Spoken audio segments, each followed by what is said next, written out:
Hi, I'm Ferg, Daphne's husband and tech geek.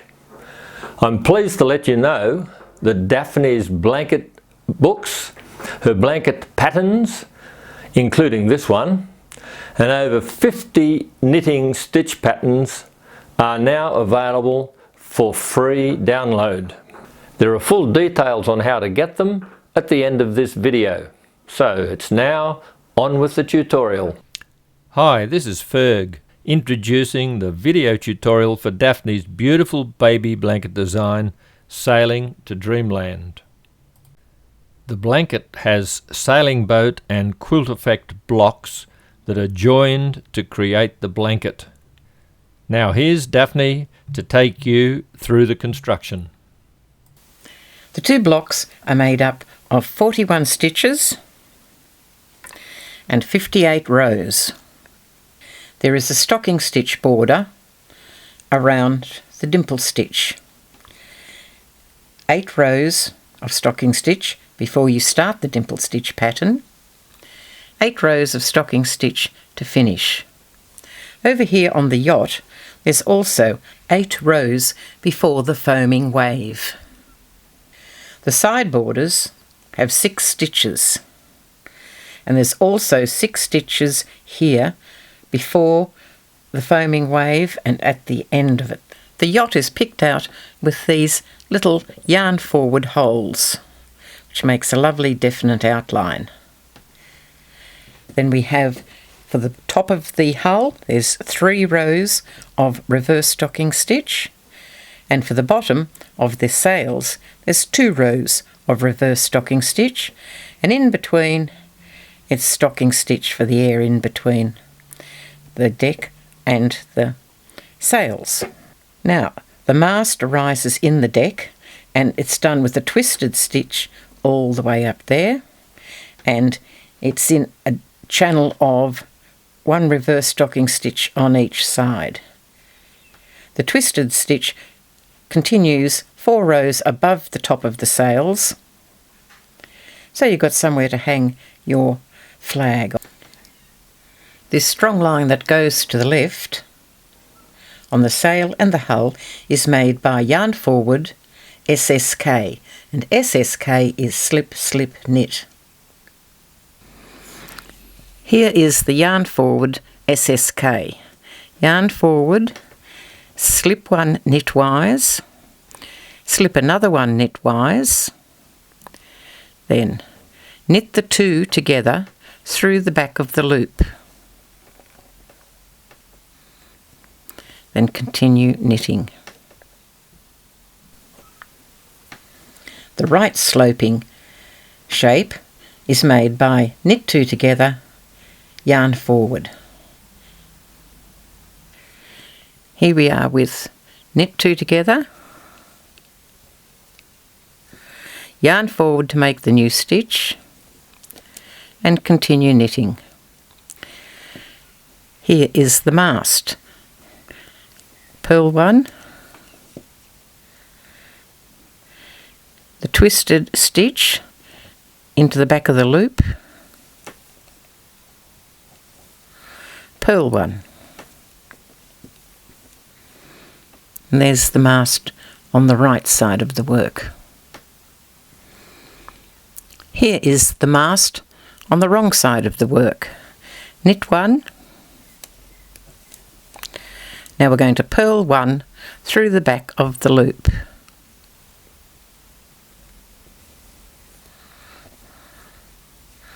Knit 1.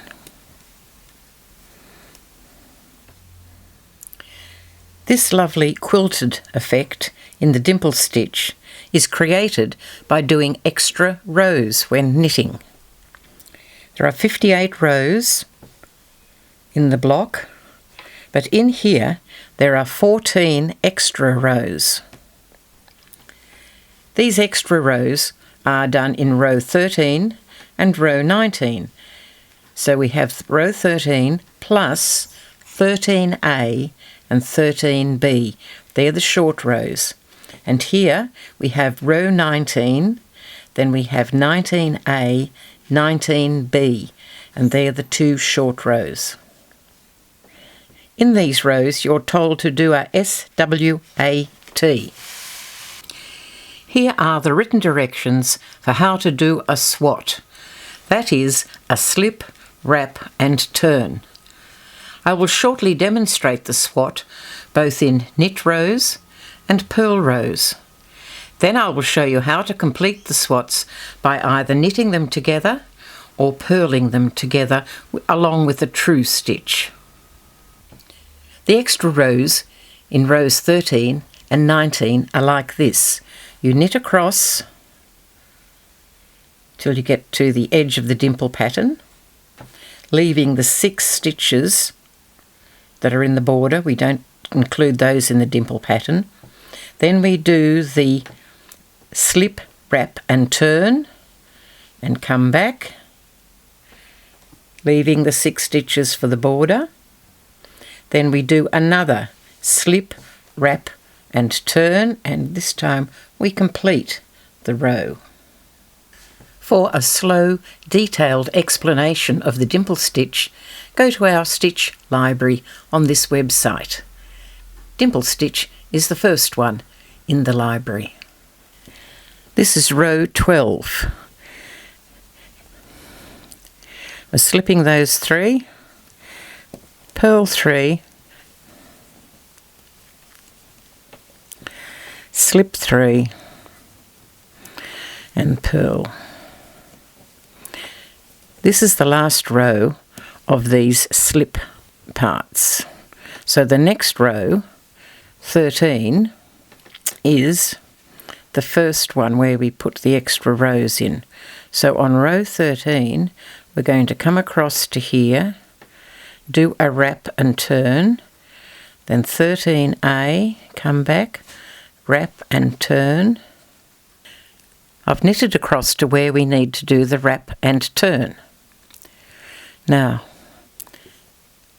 there are 6 stitches that belong to the border. 2, 4, 6.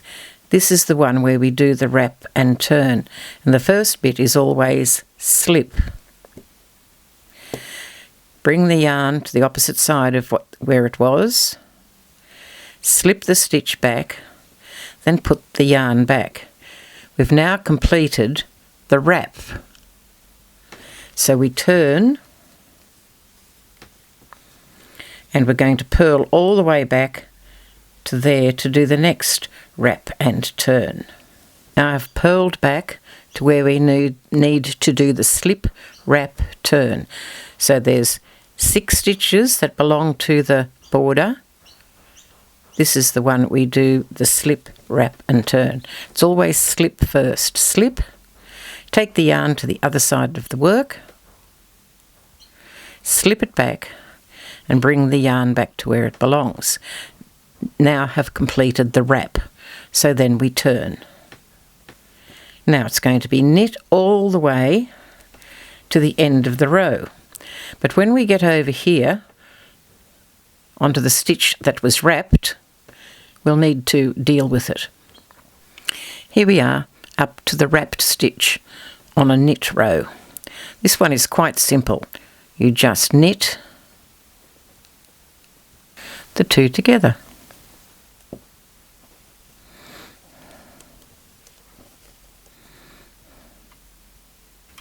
Row 14 is the gathering up row. You put the needle under the 3 strands, knit, and then slide the needle out. 5 purl,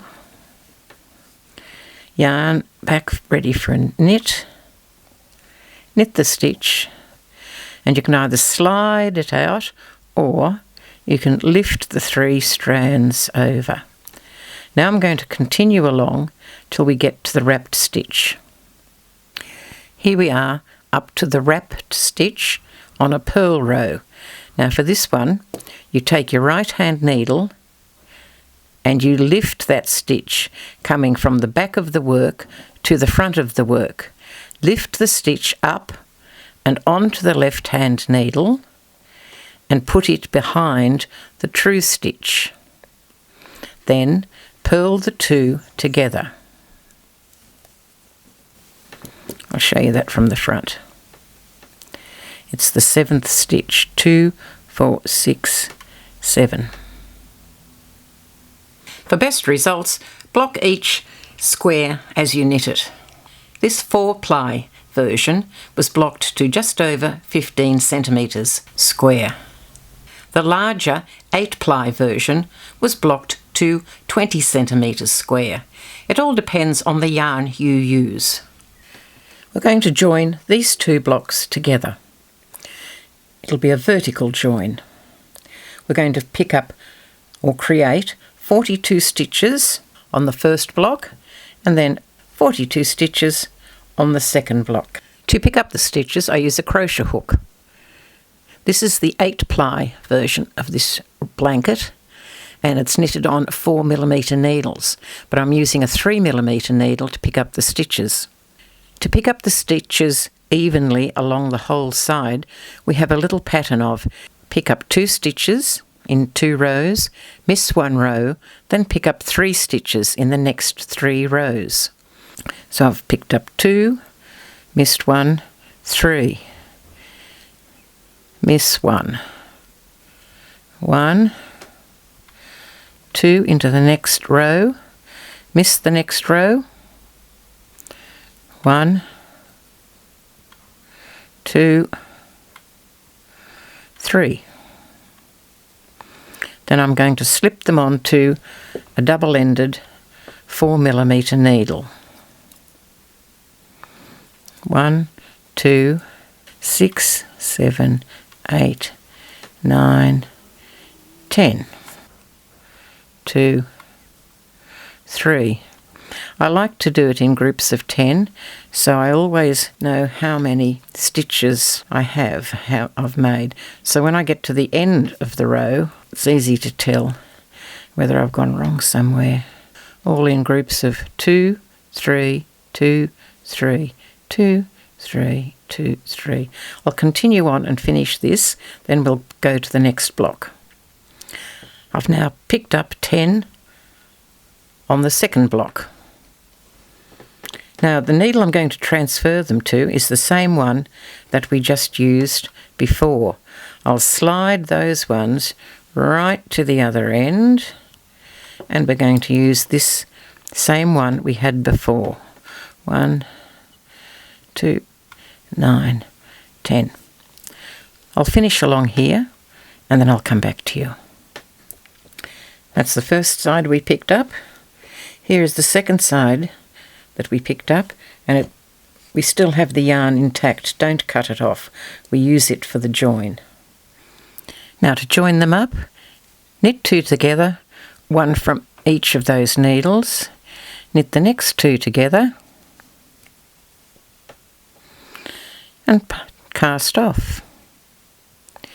Knit 2 together, cast off.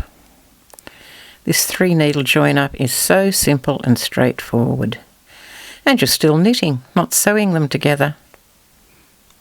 A lovely neat join. And it becomes part of the pattern. After completing all the vertical joins, we now do a big long horizontal join. For the horizontal join, you're going to need 2 of these long double-ended needles. 1 for each long panel.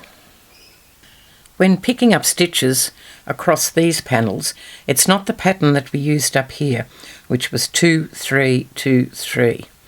For this, you pick up 1 stitch for every stitch knitted, so 1, 1, 1, right across. For every stitch, you pick up 1, except you only pick up 40, and then you pick up 1 extra one in the join. Now I know there's 41 stitches across there, but because this join takes half of a stitch there and this join takes half of a stitch, you can only ever pick up 40, and that's fine. 40 stitches there, 1 extra on the join. So pick up your stitches along one, pick up the stitches along the second long piece, join them up, and Bob's your uncle. I'm finishing off the edge with a row of double crochet. I'm still using the 3mm crochet hook, and I'm picking up the stitches the same as we did for when we were joining. So 1 stitch for each stitch here, and the pattern up here, 2, 3, 2, 3, 2, 3, 2, 3. So 40 stitches there, 1 in the join, and then another 40. I'm finishing this 4-ply version of the blanket with a lovely scalloped edge. First, I completed 1 complete round of double crochet. The scalloped edge is made with trebles, and you go every second hole. Miss that one, go into this one, and we do 5 trebles. 1, 2, 5, and there's your cluster of trebles. Now we miss that hole and go into the next one with a double crochet to tie it down firmly. And there is a lovely edge to your beautiful blanket. Woohoo! The final step to making a great blanket into a fabulously great blanket is blocking. Pin the blanket, wet the blanket, then let it dry. Whether you knit the large 8-ply version or the smaller 4-ply version, blocking it will make it all square and shipshape. Thank you for watching. I hope I have inspired you to create a knitted blanket for a loved one. Happy knitting from Daphne and Ferg. Daphne's pattern books, blanket patterns, and patterns for more than 50 knitting stitches are available as free downloads. To get a free download, send an email to knitwithdaphne@gmail.com and include the subject Free Download. There is no need for any content in the email, and then send the email. You will receive an automatic response to your email that includes the link to access Google Cloud. Here you will be able to download the PDF pattern file.